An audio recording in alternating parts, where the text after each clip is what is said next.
A difficult beginning, Hitler's early years. Adolf Hitler was born in Austria in 1889. His early life was difficult. His father was strict. Young Adolf dreamed of becoming an artist. He applied to art school but was rejected twice. This rejection fueled his anger and resentment.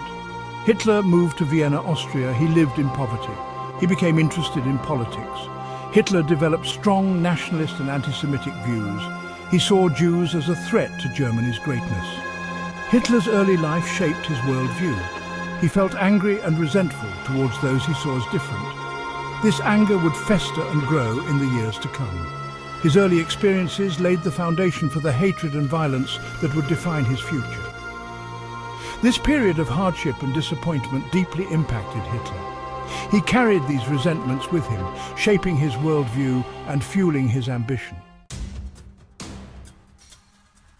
The Great War, shaping a soldier. In 1913, Hitler volunteered for the German army. He was eager to prove himself. World War I raged across Europe.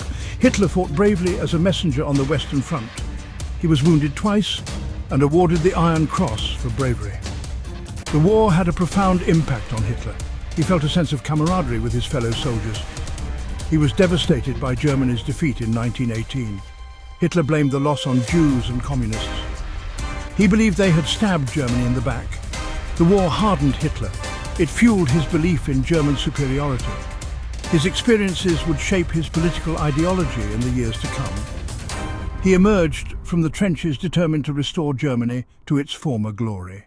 The seeds of his extremist ideology were sown. He carried these experiences and resentments with him into the turbulent years that followed. Rise of the Nazi Party. From beer hall to power. After the war, Hitler joined the German Workers' Party. This small group shared his nationalist and anti-Semitic views. He quickly rose through the ranks, becoming a powerful speaker. The party, later renamed the National Socialist German Workers' Party, Nazi Party, attracted disillusioned veterans and those seeking change. In 1923, Hitler attempted to seize power in Munich. This event, known as the Beer Hall Putsch, failed. Hitler was arrested and imprisoned. While in prison, he wrote Mein Kampf, My Struggle, outlining his political ideology. Hitler used his time in prison to refine his message. He emerged even more determined, ready to exploit the political and economic turmoil gripping Germany. The Nazi Party grew in popularity, capitalizing on fear and uncertainty. The Beer Hall Putsch, though a failure, gave Hitler a platform. It brought him national attention and allowed him to spread his hateful ideology further. Section 4. Chancellor Hitler, Germany's New Era. By 1933, the Nazi Party was the largest party in the German parliament. President Paul von Hindenburg appointed Hitler as Chancellor. Hitler quickly consolidated his power. He banned other political parties. He established a totalitarian state. Hitler's government introduced strict laws that discriminated against Jews. Businesses were boycotted, books were burned, Jews were stripped of their citizenship and persecuted. Concentration camps were established to imprison political opponents and those deemed undesirable. Hitler's grip on Germany tightened. Propaganda and fear were used to control the population. Germany was transformed into a police state. The rights and freedoms of individuals were crushed under Hitler's rule. His charisma and promises of national revival resonated with a population desperate for stability. However, this newfound unity came at a terrible cost: the systematic erosion of human rights and the rise of a terrifying dictatorship.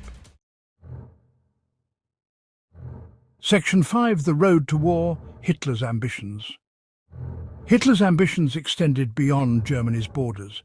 He wanted to expand German territory. He believed in the superiority of the Aryan race. He aimed to create a vast German empire in Eastern Europe. In 1938, Germany annexed Austria. This event, known as the Anschluss, was met with little resistance. Hitler then turned his attention to Czechoslovakia. He demanded the Sudetenland, a region with a large German population. The world watched with growing concern. Appeasement, the policy of giving in to Hitler's demands to avoid war, had failed. Hitler's appetite for conquest grew. He was determined to redraw the map of Europe, by force if necessary. Hitler's actions shattered the fragile peace that had existed in Europe.